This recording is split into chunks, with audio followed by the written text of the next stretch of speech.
soy Harrison, tengo 32 años. Durante 3 años agónicos, cada viernes por la mañana, como un reloj, desangré a mi propia familia al enviar a mis padres $550 a la semana, mientras yo me mataba trabajando, saltándome almuerzos y viendo cómo la ropa de mi esposa se sumaba a las crecientes facturas del supermercado. Mis padres simplemente decidieron saltarse la fiesta de cumpleaños de mi hija de 5 años. Cuando llamé para preguntar dónde estaban, mi padre espetó: "No contamos a tu familia", me dijo esas palabras exactas mientras bebía vino caro en un asador al otro lado del país. Pero, había algo que ellos no sabían. No sabían que yo era el único propietario legal del vehículo de lujo que conducían, el titular principal de las cuentas de sus teléfonos celulares y el garante de las tarjetas de crédito que pasaban todos los días. Y, en este mismo momento, se enfrentan a una ruina financiera absoluta, intentando desesperadamente arrastrarse de nuevo a mi vida. Antes de que te cuente exactamente lo que pasó, dale a me gusta si crees en la justicia. Y, no olvides dejarme saber desde dónde estás viendo en los comentarios de abajo. Ahora, volvamos a donde comenzó toda esta pesadilla. Recuerdo estar sentado en la mesa de mi estrecha cocina. La barata luz del techo proyectaba un brillo amarillo enfermizo sobre la pila de facturas de servicios públicos sin pagar. Mis manos temblaban tan violentamente que apenas podía escribir mi contraseña en mi aplicación bancaria. El eco de la voz de mi padre todavía resonaba en mis oídos, rebotando dentro de mi cráneo como un arma física: "No contamos a tu familia". Esas palabras deshicieron décadas de mis desesperados intentos por ser un buen hijo. Miré la pantalla de mi laptop, con la mirada perdida en la transferencia automática pendiente programada para la mañana siguiente. 3 años. 3 años de $550 desapareciendo de mi cuenta corriente cada viernes por la mañana. Hice los cálculos mentales allí mismo, en la mesa, más de $85.000. Ese dinero era mi sangre, mi sudor y mis lágrimas. Era dinero que debería haberse destinado a un pago inicial para una propiedad decente para mi esposa y mi hija, para que finalmente pudiéramos escapar de este apartamento estrecho. Era dinero que debería haber estado seguro en el fondo universitario de mi pequeña, creciendo con intereses para que ella nunca tuviera que sacar préstamos estudiantiles agobiantes. En cambio, se había ido, tragado por un pozo sin fondo de expectativas y derechos parentales. Mi esposa, Clara, estaba en la puerta de la cocina. No dijo una palabra. Simplemente me miró con los brazos cruzados sobre el pecho.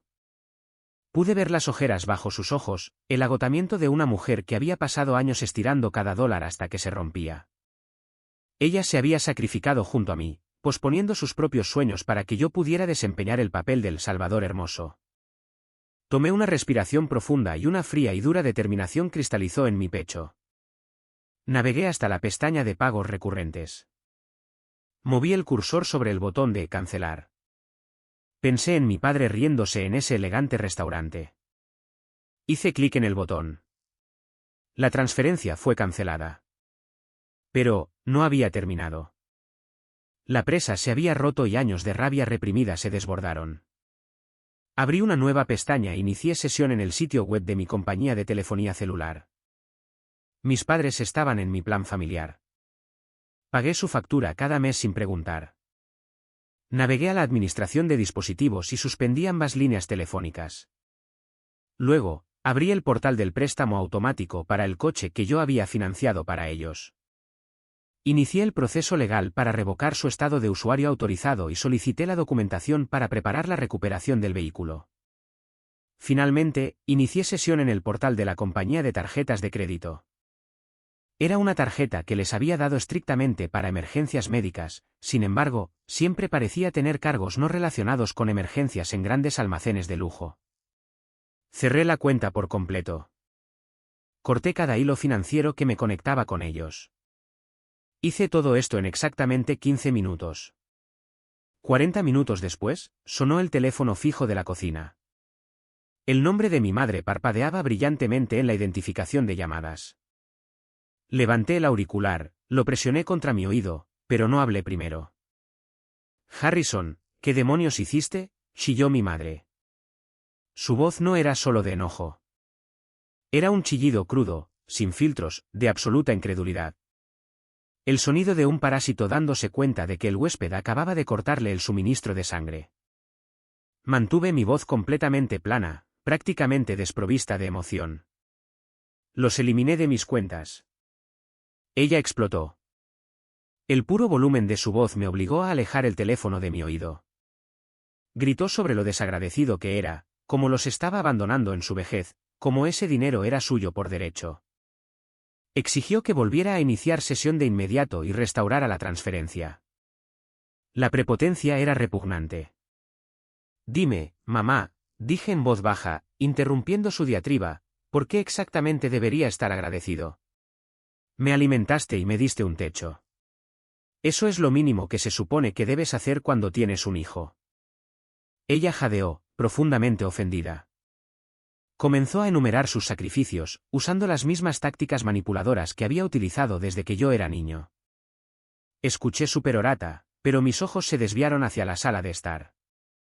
Mi hija de 5 años, Maya, estaba sentada en el sofá. Todavía llevaba su vestido de cumpleaños morado favorito y sus zapatos brillantes. Sus pequeñas manos estaban cruzadas en su regazo. Su rostro estaba manchado de lágrimas secas. Había pasado toda la tarde corriendo hacia la ventana delantera, pegando la nariz al cristal, preguntando cuándo llegarían la abuela y el abuelo. Había esperado durante 2 horas agónicas a personas a las que simplemente no les importaba lo suficiente como para aparecer. Mi madre seguía gritando por teléfono, amenazando con involucrar al resto de la familia, amenazando con hacerme la vida miserable si no arreglaba esto. Miré el corazón roto de mi hija. Ustedes se hicieron esto a sí mismos, dije. Están solos. Colgué el teléfono. Pensé que lo peor de la confrontación había terminado. Supuse que simplemente estarían enojados a la distancia. Estaba tan increíblemente equivocado. Estaban a punto de desatar una guerra en mi hogar. Y las profundidades a las que llegarían me obligarían a tomar acciones que nunca creí posibles. Para entender verdaderamente cómo llegué a este punto de ruptura, tienes que entender la deuda invisible que había cargado toda mi vida. Fui criado en un hogar donde el amor era altamente condicional. Mis padres trataban el afecto como una moneda que había que ganar. Buenas calificaciones, logros deportivos y obediencia absoluta compraban un momento fugaz de alabanza. Cualquier cosa menos, cualquier signo de pensamiento independiente o fracaso, era recibido con un silencio escalofriante y una decepción pasivo-agresiva. Mi madre, Silvia, era una maestra de la guerra psicológica. Llevaba una cuenta de cada comida que cocinaba, cada viaje a la escuela que me daba y cada dólar que gastaba criándome. Se aseguraba de que me sintiera perpetuamente endeudado. Mi padre, Víctor, era su ejecutor silencioso. Nunca me puso una mano encima, pero sus suspiros de decepción y sus brazos cruzados eran mucho más efectivos. Asentía a cada decreto de mi madre, validando su manipulación. Luego, estaba mi hermano mayor, Julian. Julian era el hijo dorado. Era guapo, carismático y siempre parecía lograr sin esfuerzo las cosas por las que yo luchaba. Hoy, Julian vivía en una casa enorme en Phoenix. Se jactaba de un salario de 6 cifras, conducía coches de lujo y actuaba como si fuera el rey del mundo. Mis padres adoraban el suelo que pisaba. Se jactaban de él con cualquiera que los escuchara. La amarga ironía era que Julian nunca les envió ni un solo centavo. Era demasiado exitoso, demasiado importante para molestarse con sus problemas financieros. Su mera existencia los hacía sentir orgullosos. Mi existencia, por otro lado, solo era valorada por lo que podía proporcionar. Cuando Clara y yo nos casamos, no tuvimos una boda lujosa. Tuvimos una sencilla ceremonia en el juzgado porque queríamos ahorrar dinero. Mi madre no me habló durante una semana porque la privamos de una fiesta para presumir ante sus amigos. Cuando nació Maya, estábamos pasando apuros. Vivíamos en un modesto apartamento de 2 habitaciones. Yo tenía un trabajo corporativo agotador, trabajando 50 horas a la semana, rezando por un ascenso solo para mantenernos a flote. Clara trabajaba a tiempo parcial en tiendas mientras criaba a Maya. Rastreamos cada centavo. Compramos todo de marca blanca en el supermercado. Las citas nocturnas eran un recuerdo lejano. Cancelamos nuestros servicios de streaming. No habíamos tomado unas verdaderas vacaciones en 3 años. Luego, 2 años después del nacimiento de Maya, mis padres vinieron a mí con una triste historia. Afirmaron que las horas de mi padre habían sido drásticamente reducidas en su trabajo. Dijeron que los turnos de mi madre en el salón local se estaban agotando. Se sentaron en mi pequeña sala de estar, llorando por las crecientes facturas médicas y un techo con goteras. Afirmaron que estaban a punto de perder su casa. Mi madre lloró abiertamente, preguntando qué iban a hacer. Mi corazón se derritió. Sentí el peso aplastante de la obligación. Eran mis padres.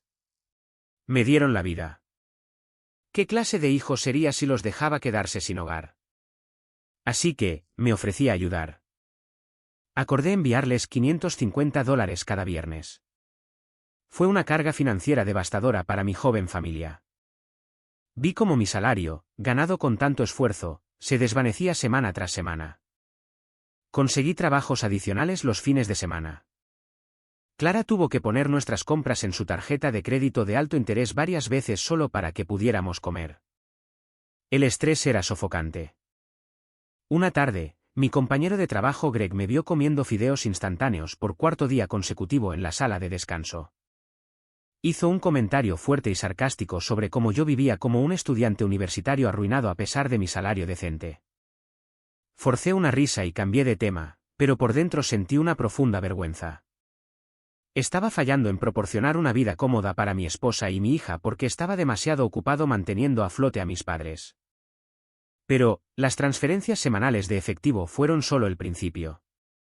Un año después de este acuerdo, mi madre me llamó, absolutamente histérica.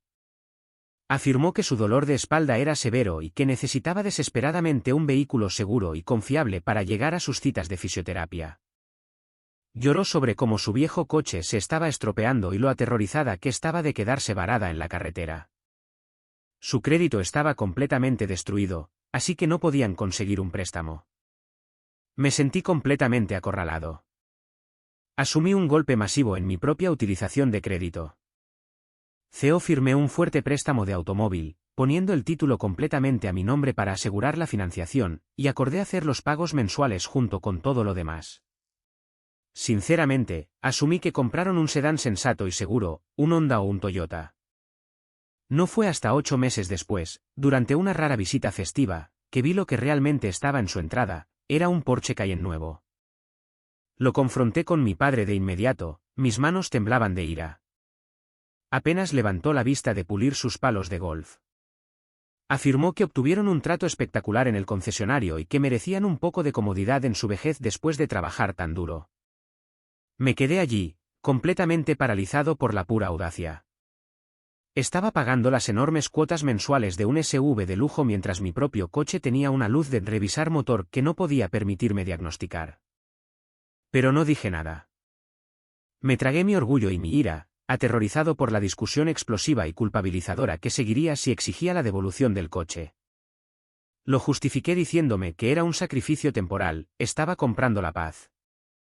Luego llegó octubre. El 5º cumpleaños de Maya estaba a la vuelta de la esquina. Lo habíamos estado planeando durante semanas. No teníamos dinero para alquilar un gran lugar o contratar animadores, así que lo organizamos en nuestro pequeño apartamento. Clara horneó un hermoso pastel de chocolate casero con un glaseado rosa brillante, exactamente lo que Maya había pedido. Me quedé despierto hasta después de medianoche, colgando serpentinas baratas e inflando globos. Maya estaba prácticamente vibrando de emoción. Había pintado un cuadro especial solo para sus abuelos. 2 días antes de la fiesta, mi tía Beatriz me llamó. Beatriz era la pacificadora de la familia, una mujer que constantemente predicaba sobre la lealtad familiar y la importancia de asegurar una buena herencia. Sugirió amablemente que les transfiriera a mis padres un poco de dinero extra para la gasolina, para que pudieran hacer el viaje a la fiesta. Yo ya estaba en descubierto, pero reuní $100 adicionales y se los envié. Llamé a mi madre el viernes por la mañana para confirmar que vendrían. Sonaba cálida e increíblemente emocionada. Prometió que estarían allí, con todo el ánimo. Sentí una enorme ola de alivio. Finalmente, íbamos a tener un hito familiar normal y feliz. Había pagado mis deudas y, por fin, iban a presentarse por mi hija. El sábado amaneció brillante y despejado. La fiesta comenzó oficialmente a las 2 de la tarde. Los padres de Clara, Ellen y George, llegaron temprano para ayudarnos a preparar los bocadillos.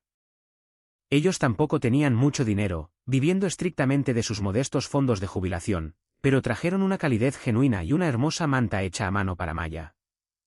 A las 2:30, nuestro pequeño apartamento estaba lleno de niños de jardín de infancia y sus padres. El ruido era alegre y caótico. Jugamos. Cantamos canciones, pero Maya estaba distraída. Seguía abandonando a sus amigos para correr a la ventana delantera. Pegaba la nariz al cristal, mirando el estacionamiento, buscando un coche que nunca iba a llegar. ¿Cuándo llegarán la abuela y el abuelo?, me preguntó, tirando de mi manga. Su labio inferior temblaba un poco. Revisé mi teléfono por 10ª vez. Ni llamadas perdidas, ni mensajes de texto.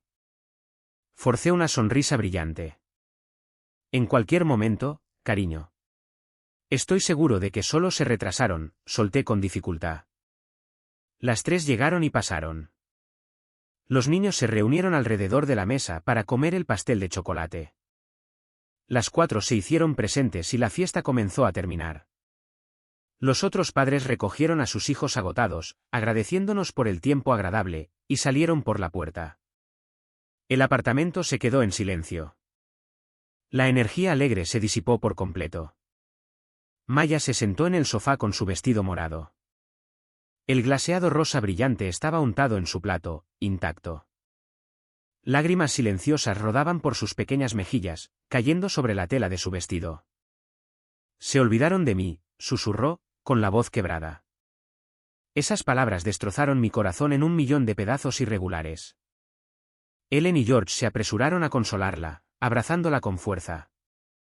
Clara me lanzó una mirada desde el otro lado de la habitación. No era enojo. Era una piedad profunda y abrumadora.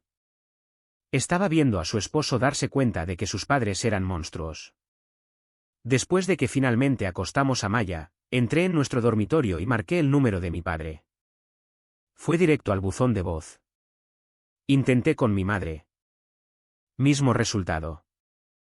No fue hasta horas después, sentado en la sala de estar a oscuras, que lo intenté una última vez. Mi padre contestó al tercer timbrazo. Al instante, escuché risas fuertes de fondo, el distintivo tintineo de copas finas, el suave zumbido del ambiente de un restaurante caro. «Papá, ¿dónde estabas hoy?», exigí, mi voz tensa por la ira reprimida. La fiesta de Maya fue hoy. «Oh, eso fue hoy», respondió. Sonaba distraído, completamente imperturbable por mi tono. «Tu madre y yo fuimos a visitar a tu hermano en Phoenix. Julian nos ha estado rogando que fuéramos y pensamos, ¿por qué no?». La habitación empezó a dar vueltas. Las paredes de mi barato apartamento sentían que se cerraban sobre mí. Mi hermano Julian, el hijo dorado. ¿Fuiste a Phoenix?, pregunté, mi voz quebrándose bajo el peso de la traición. Te envié dinero para la gasolina para que vinieras al cumpleaños de tu nieta. Te llamé ayer para confirmar. Bueno, no podemos dejarlo todo por cada pequeña cosa, Harrison, suspiró ruidosamente en el auricular. También tenemos otros nietos. ¿Cada pequeña cosa? Era su 5º cumpleaños. Mira, se lo compensaremos, dijo con desdén. En realidad, lo estamos pasando de maravilla aquí. Julian nos llevó a este increíble asador anoche.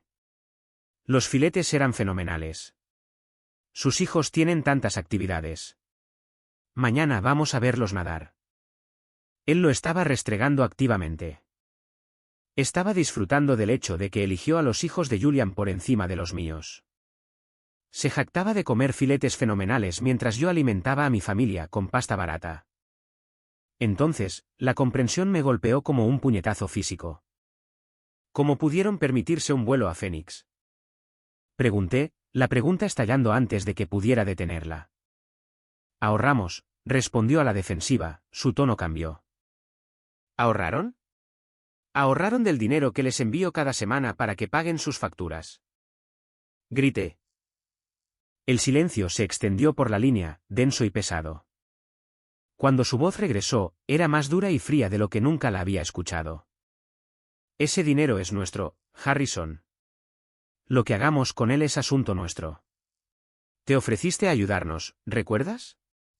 No te obligamos. Perdí la cabeza. Le conté cómo Clara y yo comprábamos todo de marca blanca, como yo trabajaba 50 horas a la semana, como no habíamos tomado vacaciones en 3 años. Exigí saber por qué realmente se saltaron la fiesta. Él soltó un sonido de sufrimiento prolongado que me puso la piel de gallina. ¿Quieres la verdad? Bien. La familia de Julian es simplemente más fácil. Su casa es bonita. Su esposa es agradable. No tenemos que fingir que todo está bien cuando estamos con ellos porque todo realmente está bien. Apenas podía respirar. Luchamos porque les enviamos $550 cada semana. Fue entonces cuando alguien llamó a mi padre de fondo, diciéndole que regresara a la mesa. Se apresuró a colgar el teléfono y luego me asestó el golpe final y fatal: no contamos a tu familia de la misma manera, Harrison. La familia de Julian es diferente, mejor establecida. Tienes que entender eso. No contamos a tu familia. Colgó. La línea se quedó muerta. Ese fue el momento exacto en que el hijo leal y obediente murió. Mis manos temblaban tanto que casi se me cae el teléfono. Clara me abrazó y me di cuenta de que estaba llorando. Sollozos feos y entrecortados. Le conté todo lo que él dijo. Vi la ira ardiendo detrás de sus ojos. Algo se rompió dentro de mí, pero otra cosa se cristalizó en acero sólido. Agarré mi laptop y fue entonces cuando cancelé todo. El impacto inmediato de cortarlos fue brutal. Mi teléfono explotó. Julian me envió un aluvión de mensajes de texto, llamándome psicópata y exigiendo que volviera a activar las tarjetas de crédito de inmediato. Mi primo Félix me llamó, reprendiéndome por ser un hijo egoísta que solo se preocupaba por el dinero. Los ignoré a todos. Me senté en la sala de estar a oscuras con Clara, tomándole la mano, esperando que llegara el huracán. El huracán llegó 2 días después, en forma de una carta certificada y gruesa. Firmé la recepción en la puerta principal y la abrí en el mostrador de la cocina. Era de un sórdido bufete de abogados local, que exigía una compensación económica inmediata por el porche. El documento legal oficial afirmaba que yo había regalado verbalmente el vehículo a mis padres y que no tenía derecho legal a restringir su acceso a él ni a exigir su devolución. De hecho, me reí, una risa amarga y resonante. Literalmente estaban usando el dinero que les di para contratar a un abogado y demandarme por un coche que yo poseía. Inmediatamente llamé a Diana.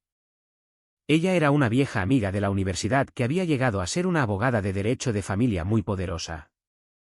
Le expliqué toda la situación y le envié por correo electrónico toda la documentación, el título del vehículo claramente a mi nombre, los extractos bancarios que probaban que yo hice cada pago mensual y las pólizas de seguro que yo mantenía. Diana me devolvió la llamada en menos de 1 hora. Su voz era aguda y profesional. Harrison, esto es una táctica de miedo patética, dijo con confianza. No tienen ninguna base legal. El vehículo es legalmente tuyo. Tú hiciste los pagos. Estoy redactando una carta de cese y desista ahora mismo.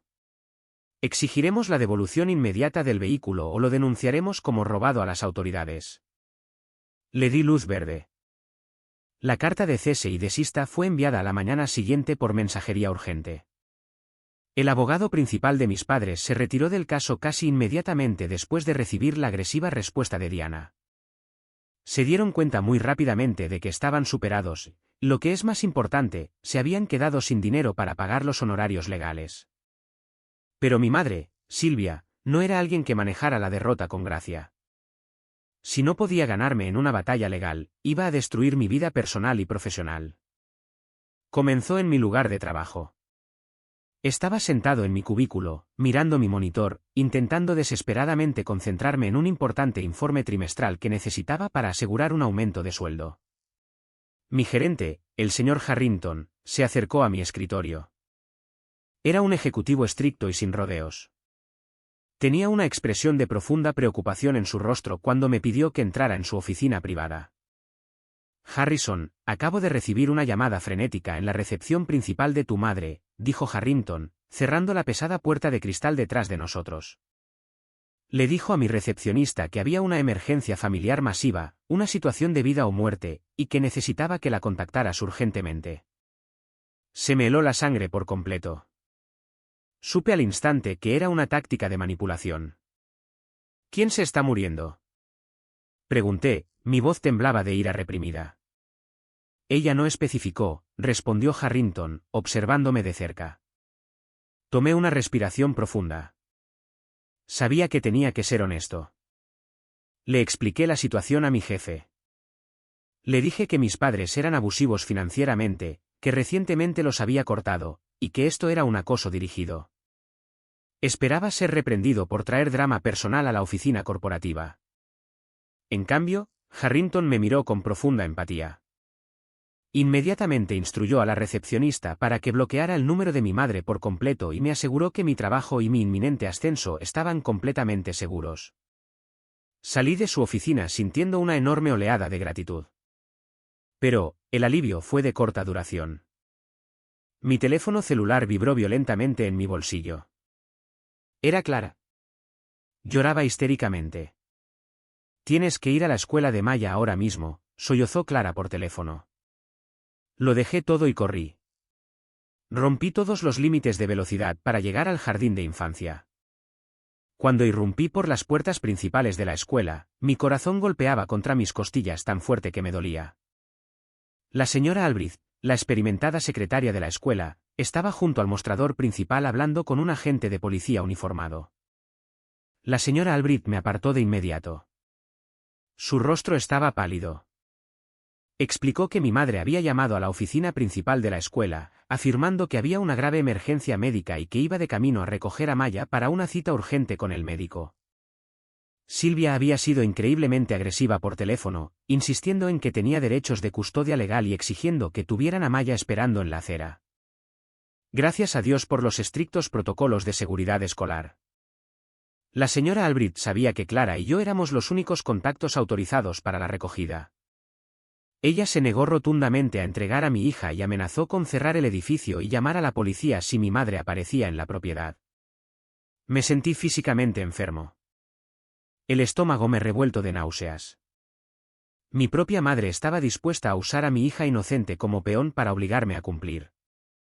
Presenté un informe policial oficial allí mismo, en el vestíbulo de la escuela, y actualicé el expediente de seguridad de Maya, declarando explícitamente que Víctor y Silvia eran una amenaza directa y que bajo ninguna circunstancia se les permitía acercarse a mi hija. Esa noche, conduje a la ferretería y compré un sistema de cámaras de seguridad de alta gama. Pasé 3 horas instalando cámaras alrededor de las puertas y ventanas de nuestro apartamento. Vivíamos en una fortaleza, aterrorizados por lo que mis desesperados padres harían a continuación. Me quedé despierto, mirando al techo, preguntándome cómo una familia podía volverse tan tóxica. Pero, lo peor de lo peor estaba aún por llegar. Porque, la verdadera razón por la que mis padres estaban tan desesperados por esos $550 a la semana estaba a punto de ser expuesta. La fachada estaba a punto de resquebrajarse, y la verdad era más enferma y retorcida de lo que jamás hubiera podido imaginar. Estaba a punto de descubrir exactamente a dónde iba realmente mi dinero, y eso cambiaría mi vida para siempre. Después del aterrador incidente en el jardín de infancia de mi hija, nuestro pequeño apartamento de 2 habitaciones se sentía menos como un hogar familiar y más como un búnker fortificado. Me encontré revisando obsesivamente las transmisiones en vivo de mi sistema de cámaras de seguridad recién instalado cada 10 minutos. El más mínimo ruido en el pasillo fuera de nuestra puerta hacía que mi corazón latiera violentamente contra mis costillas. Clara dejó de llevar a nuestra hija de 5 años, Maya, al parque del vecindario. Estábamos absolutamente aterrorizados de que mi madre pudiera estar esperando detrás de un coche aparcado o sentada en un banco disfrazada, lista para raptarla. Estábamos completamente agotados, funcionando con pura adrenalina, miedo y una ira profunda y latente. Pero, debajo de ese miedo, una pregunta fría y calculadora me mantenía despierto por la noche, dando vueltas en mi cerebro como un depredador. ¿Cómo sabía mi madre el horario exacto de la escuela de Maya? El jardín de infancia de Maya acababa de implementar un horario completamente nuevo, que incluía días de salida temprana los martes alternos para sesiones de planificación de maestros. Era una rutina completamente nueva. Mi madre vivía a 3 horas de distancia, en un condado diferente. No nos había hablado en semanas desde el explosivo incidente del cumpleaños. No había absolutamente ninguna forma lógica de que ella pudiera haber sabido que Maya debía ser recogida al mediodía de ese martes específico, a menos que alguien de adentro le hubiera proporcionado deliberadamente esa información altamente sensible. Me senté en la mesa de mi estrecha cocina un tranquilo domingo por la mañana, bebiendo una taza de café solo, repasando mentalmente la lista de todas las personas que conocían nuestra nueva rutina diaria. Clara y sus padres, Ellen y George, eran los únicos miembros de la familia que ayudaban regularmente con la recogida de la escuela. Ellos estaban completamente fuera de cuestión. Despreciaban a mis padres tanto como yo. Mi jefe corporativo, el señor Harrington, sabía sobre el cambio de horario porque tuve que ajustar oficialmente mis horas de trabajo para adaptarme. Pero él era el mismo hombre que acababa de protegerme de la llamada telefónica loca y acosadora de mi madre a la oficina. Entonces, me golpeó con la fuerza de un golpe físico. Un recuerdo profundamente enterrado de 2 semanas antes resurgió en mi mente. Había hablado con mi tía Beatriz. Me había llamado bajo el conveniente pretexto de preguntar por mi salud mental, interpretando perfectamente su papel habitual de pacificadora familiar neutral y preocupada. Durante esa llamada telefónica específica, me había preguntado casualmente cómo Clara y yo estábamos manejando la logística del cuidado de niños con mis intensas demandas de salario corporativo y largas horas. Había mencionado el nuevo horario de salida temprana de los martes de pasada, sin sospechar en absoluto sus verdaderos motivos. La tía Beatriz, la mujer que constantemente predicaba a todos sobre la inquebrantable lealtad familiar. La mujer que se obsesionaba con organizar cenas perfectas de acción de gracias y constantemente les recordaba a todos la importancia de mantenerse en el testamento familiar para asegurar una buena herencia. Fue ella quien me había presionado suavemente para que enviara a mis padres dinero extra para gasolina justo antes de la fiesta de cumpleaños. Ella no era una pacificadora, era la informante.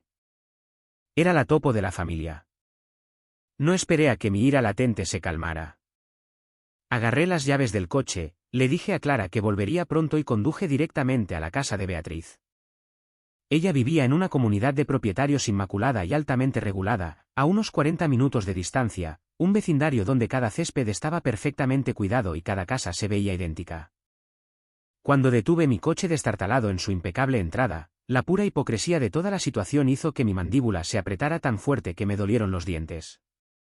Subí por el camino y toqué su cara campana de latón. Beatriz abrió la puerta con una blusa floral y una sonrisa cálida, muy practicada. Esa sonrisa falsa desapareció en el segundo exacto en que vio la mirada muerta e inexpresiva en mis ojos. Harrison, qué sorpresa. ¿Pasa? Estaba haciendo una taza de té, dijo, su voz goteando con falsa dulzura azucarada. No estoy aquí para tomar té, Beatriz, dije, entrando directamente a su impecable vestíbulo y negándome intencionalmente a quitarme los zapatos. Quiero saber exactamente qué le dijiste a mi madre sobre el horario escolar de Maya. Sus ojos se desviaron nerviosamente hacia su sala de estar perfectamente decorada. Se llevó la mano al collar de perlas, una clásica señal de nerviosismo de que estaba a punto de mentirme a la cara. No tengo absolutamente ninguna idea de lo que estás hablando, Harrison. Tu madre y yo apenas hablamos estos días. Toda la familia está en una confusión tan terrible debido a tus decisiones financieras precipitadas. No me mientas a la cara, repliqué, mi voz resonando fuertemente en sus techos altos abovedados. Mi madre intentó sacar ilegalmente a mi hija de su jardín de infancia un martes. El martes exacto de salida temprana que te mencioné exclusivamente a ti y a nadie más en esta familia. Le diste la ubicación de mi hija. Activamente permitiste un intento de secuestro. Estás siendo increíblemente dramático e irrespetuoso, Harrison, se burló, cruzándose de brazos a la defensiva. ¿Secuestro? Ella es la abuela biológica de la niña. Silvia solo quería ver a su nieta porque la estás reteniendo como rehén por despecho. Tus padres son buenas personas. Estás destruyendo a esta familia por dinero, dinero que les debes por criarte y darte un techo. La absoluta audacia de sus palabras se sintió como una bofetada física. Pero, no perdí los estribos. No grité. El viejo Harrison, el hijo abatido, se habría echado atrás de inmediato, aterrorizado de ser etiquetado como el chico malo en la próxima reunión familiar. El nuevo Harrison simplemente vio a una mujer triste y profundamente manipuladora, que era totalmente cómplice en décadas de abuso emocional. No les debo ni un solo centavo, dije, mi voz bajando a un tono grave y altamente peligroso. Y ciertamente no te debo ninguna explicación sobre mi vida. Pero, quiero dejarte una cosa perfectamente clara ahora mismo, si alguna vez vuelves a hablar con mi madre sobre mi esposa, mi hija o mi horario personal, haré que mi abogado te entregue una orden de alejamiento por ayudar en el acoso dirigido a un menor. Te arrastraré a un tribunal. Estás completamente muerta para mí, Beatriz. Disfruta de tu té. Me di la vuelta y salí por la puerta principal, ignorando por completo sus repentinos y asustados balbuceos sobre respetar a mis mayores y arruinar la reputación familiar. Me subí a mi coche y me fui, sintiendo un peso enorme y sofocante levantarse de mis hombros. Estaba extirpando quirúrgicamente la podredumbre de mi vida, pieza por pieza, y se sentía increíblemente empoderador. Cuando finalmente llegué a casa, senté a Clara y le conté exactamente lo que había sucedido. Ella me abrazó fuerte, ferozmente orgullosa de los límites firmes que finalmente estaba estableciendo para proteger nuestro hogar. Sinceramente, pensé que lo peor del drama familiar finalmente estaba aislado y contenido. Había bloqueado a mis padres en todas las plataformas, cortado por completo a mi hermano Julian y desterrado al topo de la familia. Estaba listo para seguir adelante y reconstruir nuestras vidas en paz. Pero, el universo tenía una revelación más masiva y trascendental esperándome. Más tarde esa noche, mi teléfono celular zumbó ruidosamente en el mostrador de la cocina. Era un número desconocido con un código de área de Arizona. Casi presiono el botón de rechazar, asumiendo completamente que era Julian llamando desde un teléfono desechable para gritarme de nuevo sobre las tarjetas de crédito canceladas. Pero, una extraña intuición me dijo que contestara la llamada. Hola, dije con cautela, preparándome para una discusión. Harrison, soy Nora, respondió una voz tranquila y muy tensa. Nora era la esposa de Julian. Siempre habíamos sido cordiales en los eventos familiares, pero nunca fuimos realmente cercanos. Ella siempre parecía perfectamente pulcra, interpretando el papel de la esposa corporativa ideal, viviendo el sueño americano definitivo en Phoenix. Pero en ese momento, sonaba completamente agotada, como si no hubiera dormido en semanas. Nora, ¿está todo bien?, pregunté, bajando lentamente la guardia. No, Harrison, nada está bien, soltó un largo y tembloroso aliento. Julian no sabe que te estoy llamando. Perdería la cabeza por completo y me castigaría si se enterara. Pero, no puedo sentarme aquí en esta casa enorme y ver cómo esto te sucede a ti. Me enteré de la fiesta de cumpleaños. Me enteré de lo que tus padres le hicieron a Maya. Y, sé que finalmente les cortaste el dinero semanal. Me preparé para otra lección sobre el deber familiar y el perdón. Si estás llamando para convencerme de que vuelva a pagarles, estás perdiendo completamente tu tiempo, Nora. Dios, no. Nora soltó una risa amarga y sin humor. Estoy llamando porque necesitas saber la verdad real. Necesitas saber exactamente a dónde iban realmente tus $550 a la semana. Harrison, tus padres no estaban pagando su hipoteca, estaban pagando la nuestra.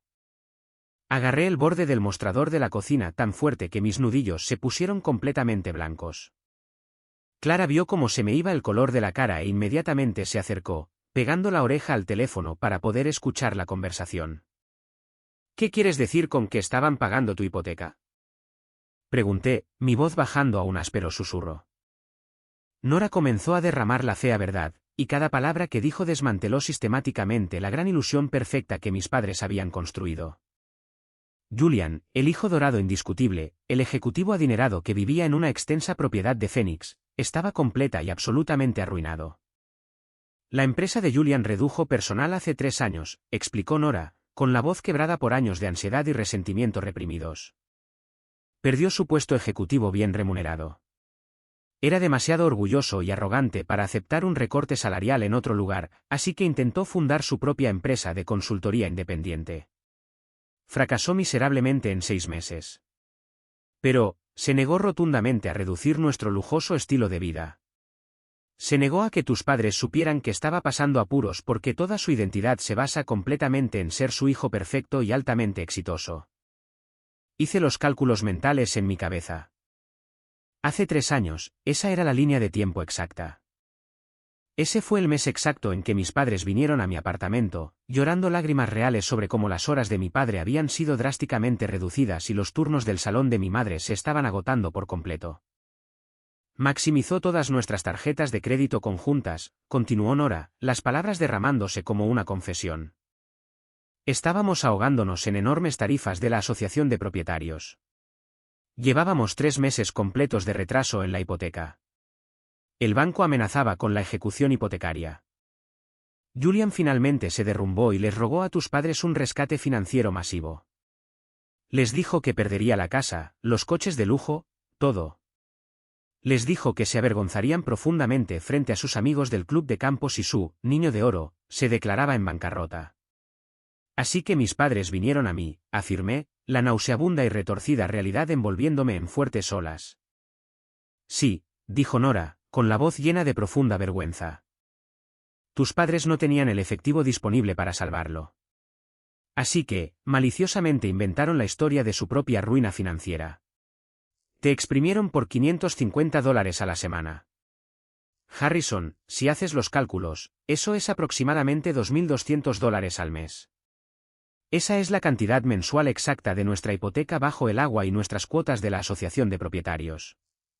Has estado financiando personalmente el falso estilo de vida millonario de Julian durante 3 largos años.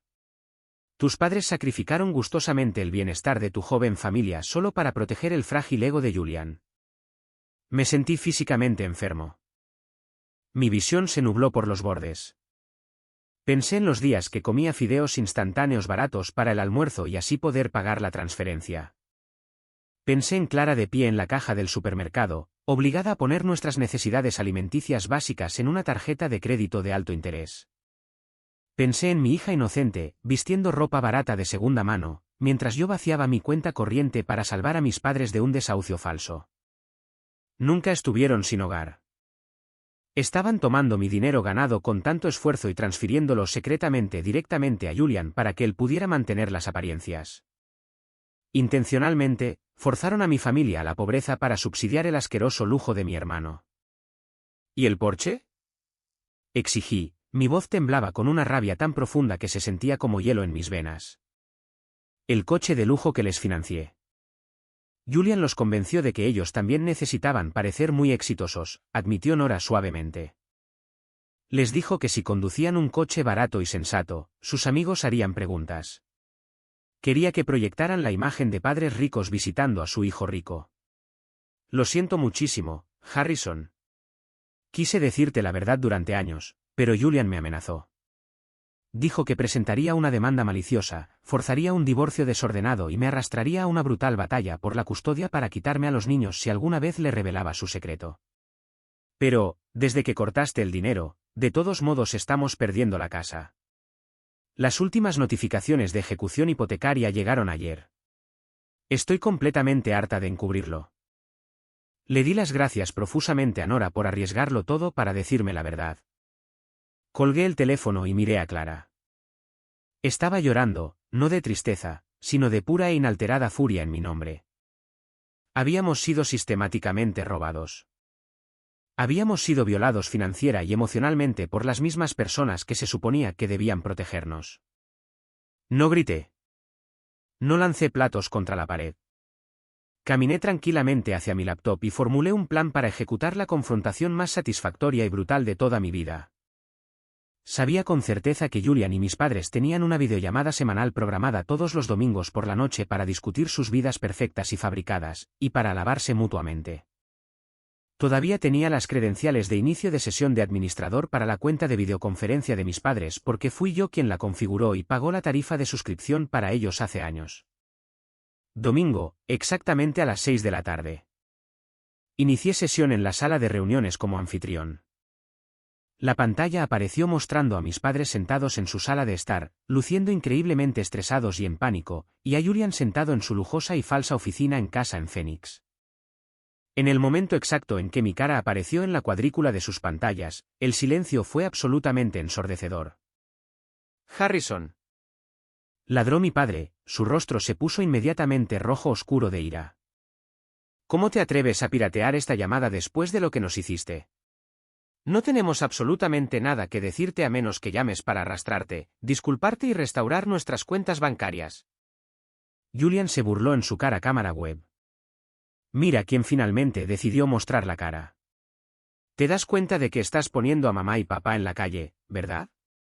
Eres una excusa patética y egoísta de hijo. Sonreí a la cámara. No era una sonrisa feliz, era la sonrisa aterradora de un verdugo tirando de la palanca. No los estoy poniendo en la calle, Julian, dije con suavidad, recostándome en mi silla de oficina. Solo estoy deteniendo los pagos de tu hipoteca, $2.200 al mes, ¿verdad? Esa es la cantidad exacta de tu hipoteca bajo el agua y tus cuotas de la asociación de propietarios vencidas. El rostro de Julian se puso completamente blanco como una sábana. La arrogante burla se desvaneció al instante, reemplazada por una mirada de puro y absoluto pánico. Mis padres se congelaron en su sala de estar.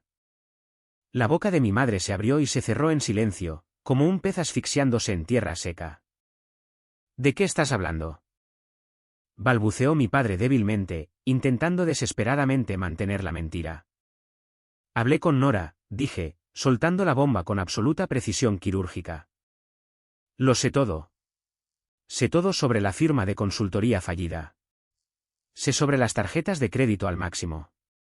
Sé que me mintieron descaradamente a la cara, manipularon mis emociones más profundas y robaron dinero de mi esposa y mi hija durante 3 años para financiar un falso estilo de vida millonario para su preciado niño de oro. Punto. Harrison, escúchame. No entiendes la presión corporativa. Julian comenzó a hablar rápidamente, sus manos temblaban visiblemente en la cámara. Cállate, Julian. Ordené, mi voz cortando sus patéticas excusas como una cuchilla de afeitar. Soy yo quien usaba ropa de segunda mano mientras tú comprabas filetes caros. Soy yo quien trabajaba 50 horas brutales a la semana mientras tú jugabas a ser ejecutivo en tu oficina en casa. Y ustedes, señalé directamente a la cámara que mostraba a mis padres, se saltaron el cumpleaños de mi hija para ir a adorar al hijo que los está desangrando activamente. Robaron del futuro fondo universitario de mi hija para pagar su imagen de club de campo. Somos tus padres. Gritó finalmente mi madre, el pánico puro rompiendo su fachada cuidadosamente construida. Julian nos necesitaba. Tú estabas bien. Siempre te las arreglabas para salir adelante. Julian es diferente. Tiene un cierto nivel de vida que mantener. Ella realmente lo dijo en voz alta. Admitió en cámara que el sufrimiento de mi familia era un precio perfectamente aceptable que pagar por la comodidad de Julian. Tienes toda la razón, mamá, dije, mi voz completamente desprovista de cualquier afecto o piedad restante. Me las arreglo para salir adelante, pero nunca más lo haré por ustedes. Julian es su problema ahora. Veamos exactamente cuánto los ama cuando no tienen mi dinero robado para entregarle. No cuentan a mi familia. Bueno, disfruten de su niño de oro, porque oficialmente están muertos para mí. Pulsé el botón de finalizar llamada. Cerré la laptop de golpe. El silencio en nuestro apartamento era el sonido más hermoso que jamás había escuchado. La guerra había terminado oficialmente, y yo había ganado. El colapso total del mundo perfectamente diseñado de mis padres y Julian ocurrió con una velocidad asombrosa y despiadada. Sin mi flujo semanal de efectivo para apuntalar artificialmente su gran ilusión, toda su casa de naipes financiera se desintegró instantáneamente en polvo. En 2 cortos meses, el banco procedió oficialmente con la ejecución hipotecaria de la enorme propiedad de Julian en Phoenix. Nora cumplió su promesa. Contrató a una abogada de familia implacable, solicitó el divorcio, obtuvo la custodia física principal de sus 2 hijos y se mudó de nuevo al otro lado del país para vivir con sus propios padres. La jueza le concedió la mitad de los activos mínimos que quedaban, y con razón, dejó a Julian ahogándose en una montaña de deudas de tarjetas de crédito no garantizadas y honorarios legales. A mis padres no les fue mejor, porque habían desviado tontamente todos sus propios escasos ahorros de jubilación y mis pagos semanales directamente a Julian. Realmente no les quedaba absolutamente nada en lo que apoyarse. Sus calificaciones crediticias estaban completamente destruidas. Ni siquiera podían pagar sus propias hipotecas básicas. Meses después del infame incidente del cumpleaños, se declararon oficialmente en bancarrota del capítulo 7. Era un asunto de registro público. Diana, mi amiga abogada, encontró los documentos judiciales y me los envió por correo electrónico. Ver sus nombres oficialmente listados como deudores insolventes me trajo una sensación profunda e innegable de cierre. Era una prueba legal absoluta de que mi dinero nunca les había estado ayudando a sobrevivir. Solo había estado alimentando su tóxica ilusión. El banco finalmente localizó el Porsche Cayenne. Esto fue porque yo había informado oficialmente que los usuarios autorizados se negaban maliciosamente a devolver mi propiedad. Una compañía de recuperación de vehículos rastreó el vehículo hasta el estacionamiento de un supermercado local. Lo engancharon y se lo llevaron justo delante de mi madre, que gritaba, para diversión de los espectadores. Con gusto entregué el vehículo de vuelta al concesionario original y pagué una tarifa de penalización moderada de mi propio bolsillo solo para que el préstamo fuera completamente borrado de mi perfil crediticio. Valió cada centavo cortar permanentemente esa pesada cadena de hierro de mi cuello. Sin casa y sin coche, mis padres no tuvieron absolutamente más remedio que empacar sus pertenencias restantes en bolsas de basura y mudarse con Julian. Julian había logrado conseguir un diminuto e increíblemente deprimente apartamento de 2 habitaciones en una zona deteriorada de Phoenix. La justicia poética de toda la situación era casi abrumadora. Durante años, me habían presumido constantemente de lo fácil y agradable que era la familia de Julian, cómo podían relajarse y disfrutar del lujo sin fingir. Ahora, estaban permanentemente hacinados en un pequeño apartamento claustrofóbico con un hijo que se estaba hundiendo en una profunda y amarga depresión, rodeados cada día por la aplastante realidad de sus fracasos colectivos. Me enteré de todas las miserables consecuencias a través del chismorreo familiar. Mi madre se quejaba constantemente a cualquiera que la escuchara de la falta de espacio y criticaba con saña a Julian por perder a su hermosa esposa. Julian, a su vez, culpaba constantemente a mis padres por criarlo con expectativas poco realistas y por malcriarlo. El niño de oro y sus devotos adoradores estaban finalmente atrapados juntos en una miserable jaula de su propia creación, destrozándose mutuamente. 6 meses después, recibí una llamada telefónica de un número bloqueado mientras estaba sentado en mi oficina. La contesté esperando completamente una llamada de spam o de un telemarketer. Harrison, por favor, no cuelgues. Era Julian. Su voz carecía por completo de la arrogante y resonante confianza que siempre había tenido.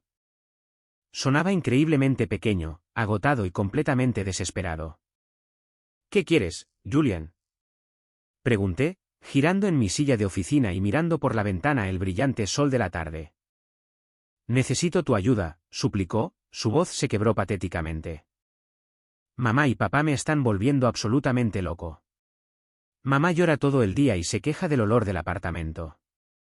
Papá simplemente se sienta frente al televisor, negándose a buscar trabajo. No puedo permitirme alimentar a 3 adultos completamente desarrollados con un salario básico de nivel de entrada. Me estoy ahogando aquí, Harrison. Tienes que acogerlos, solo por unos meses, hasta que me recupere. Por favor, tienes que ayudar a nuestra familia. Realmente usó la palabra familia. Intentaba desesperadamente usar como arma el mismo sentido de obligación que todos habían utilizado para desangrarme durante años, pero yo era completamente inmune al veneno. No, dejé escapar una risa corta e increíblemente seca. Julian, tienes un título universitario y 2 manos que funcionan. Eres el hermano altamente exitoso, el mejor establecido. Recuerda, eres el niño de oro. Tú te encargas de ellos. Harrison, por favor. No me queda absolutamente nada, sollozó por teléfono. Me incliné hacia adelante, sintiendo una profunda e inquebrantable sensación de paz absoluta asentarse en mi alma. Sabes, Julian, mi padre me dijo algo muy importante el día del 5º cumpleaños de mi hija. Me dijo que mi familia no contaba de la misma manera que la tuya. Me dijo que tu familia estaba mejor establecida y era más fácil de amar. Tienes que entender, Julian. No contamos a tu familia. No esperé su respuesta. No quería escucharlo llorar. Colgué el teléfono con calma. Abrí mi aplicación de telefonía celular y bloqueé permanentemente el número. Esa fue la última vez que escuché la voz de mi hermano. No sentí absolutamente ninguna culpa. Ellos habían cavado su propia tumba con entusiasmo, y yo no iba a lanzarme para amortiguar su caída. La curación de décadas de manipulación emocional sistémica nunca es un proceso mágico y repentino. Es una reprogramación lenta e increíblemente deliberada de tu propio cerebro. Incluso después de que los corté por completo y vi su imperio desmoronarse, todavía había días malos en los que el pesado fantasma de la culpa intentaba arrastrarse de nuevo a mi mente. Pasaba junto a una pareja de personas mayores en el supermercado, luchando por cargar su coche con víveres, y un repentino y agudo pico de ansiedad me golpeaba. Me encontraba preguntándome si mis padres tenían suficiente comida para comer o si estaban lo suficientemente abrigados en ese apartamento barato. Clara reconoció el patrón destructivo de inmediato. Con suavidad, pero con firmeza, sugirió que hablara con un profesional antes de que la culpa me consumiera de nuevo. Encontré a un terapeuta brillante llamado Dr. Wayace, un hombre que se especializaba específicamente en dinámicas familiares tóxicas, abuso narcisista y lazos traumáticos. Durante nuestras intensas sesiones semanales, el Dr. Wayace me ayudó a desmantelar metódicamente la mentira profundamente arraigada de que mi valor como ser humano estaba ligado únicamente a mi utilidad financiera para mis padres. Fuiste fuertemente condicionado desde muy joven para manejar la estabilidad emocional y financiera de tus padres, explicó el Dr. Wayace durante uno de nuestros mayores avances. Esencialmente, te entrenaron para ser su red de seguridad permanente. Reconocer que sus malas decisiones no son tu responsabilidad no es un acto de crueldad, Harrison. Es un acto de suprema autoconservación. No puedes prenderte fuego solo para mantenerlos calientes. Esas palabras se convirtieron en mi armadura diaria. Finalmente, me di cuenta de que proteger ferozmente a mi esposa y a mi hija de esa toxicidad generacional era lo más honorable que podía hacer como padre y esposo. Financieramente, nuestras vidas se transformaron casi de la noche a la mañana. Sin la masiva y aplastante carga de enviar $2.200 cada mes, Clara y yo finalmente tuvimos espacio para respirar. Dejamos de revisar el saldo de la cuenta bancaria con pánico antes de comprar un simple litro de leche. Maximicé mis contribuciones a mi plan de jubilación corporativo 401k. Abrimos un fondo universitario de alto rendimiento para Maya y lo financiamos agresivamente, asegurándonos de que ella nunca conociera el estrés de la inestabilidad financiera. En el trabajo, el intenso estrés agotador que solía llevar desapareció por completo. Estaba mucho más concentrado, mucho más presente y significativamente más seguro de mis habilidades. 3 meses después de que terminara todo el calvario, el señor Harrington me llamó a su espaciosa oficina y me ofreció oficialmente el ascenso a la gerencia superior por el que había estado trabajando durante años. El aumento de sueldo fue sustancial, una validación de mi arduo trabajo que no tenía nada que ver con mis padres. Una tarde, Clara se sentó a mi lado en el sofá con una sonrisa brillante e increíblemente hermosa iluminando su rostro. Me entregó un folleto inmobiliario brillante. Era una lista de una impresionante casa de 3 habitaciones en un vecindario suburbano tranquilo y muy solicitado. Contaba con pisos de madera, una cocina moderna y un enorme patio trasero cercado con un gran roble que era absolutamente perfecto para un columpio. Tenemos el pago inicial completo, Harrison, dijo suavemente, sus ojos brillando con lágrimas felices y aliviadas. De verdad podemos permitirnos esto sin problemas. Finalmente podemos ir a casa. Cerramos la compra de la casa 2 meses después. Sacar nuestras cajas de ese apartamento estrecho y deprimente se sintió como desprenderse de una piel vieja y sofocante. Pintamos la nueva habitación de Maya de un vibrante color morado brillante y pegamos estrellas que brillaban en todo su techo. Compramos una mesa de comedor grande y hermosa para poder recibir con orgullo a los padres de Clara para las cenas de acción de gracias adecuadas, rodeados solo de personas que realmente nos amaban sin agendas ocultas ni cuentas pendientes. Exactamente un año después de que comenzara la pesadilla, llegó el momento del 6º cumpleaños de Maya. Lo celebramos en nuestro nuevo y espacioso patio trasero. El clima era absolutamente perfecto, cálido con una suave brisa. Invitamos a 20 niños de su nueva escuela primaria. Clara y su madre, Ellen, pasaron toda la mañana horneando un enorme pastel de chocolate de 3 pisos. Maya corrió por el exuberante césped verde con un vestido brillante de arcoíris, riendo tan fuerte con sus amigos que le dio hipo. No pasó ni un solo segundo mirando la puerta principal. No preguntó por mis padres ni una sola vez. Fueron completamente borrados de su historia, reemplazados por el amor, la alegría y la presencia abrumadores de las personas que realmente se presentaron por ella. Más tarde esa noche, después de que todos los invitados se hubieran ido a casa y Maya estuviera profundamente dormida en su nueva habitación, Clara y yo nos sentamos en nuestro porche trasero. El vecindario estaba tranquilo y en paz. Las estrellas brillaban intensamente sobre nuestra nueva vida. Clara apoyó suavemente la cabeza en mi hombro. ¿Alguna vez te arrepientes?, preguntó en voz baja en la noche. ¿Alguna vez te arrepientes de haberte alejado de ellos? Miré la hermosa casa que habíamos comprado con el dinero que maliciosamente habían intentado robarnos. Pensé en la paz absoluta en los ojos de mi hija cuando apagó sus velas. No, dije con firmeza, envolviendo mi brazo con seguridad alrededor de su cintura. Solo lamento que me haya tomado 32 años darme cuenta de que merecía algo mejor. Había perdido a las personas que me dieron la vida, pero había salvado a las personas que le dieron significado a mi vida. Pausamos un momento. Gracias por quedarte conmigo hasta aquí. Eres verdaderamente increíble. Por favor, ayúdame dándole me gusta al vídeo y comentando el número 1 abajo, para que sepa que has estado aquí conmigo hasta este punto. Esto no solo ayuda a más personas a descubrir esta historia, sino que también me permite saber que mis experiencias significan algo para alguien. Tu apoyo es la mayor motivación para que siga compartiendo el resto de este viaje. ¿Qué habrías hecho en mi lugar? ¿Alguna vez te has enfrentado a algo similar con tu propia familia? ¿Alguna vez has sentido ese peso aplastante de la obligación o has tenido que tomar una decisión difícil para el bienestar de tu propia familia? Comparte tu historia en los comentarios de abajo.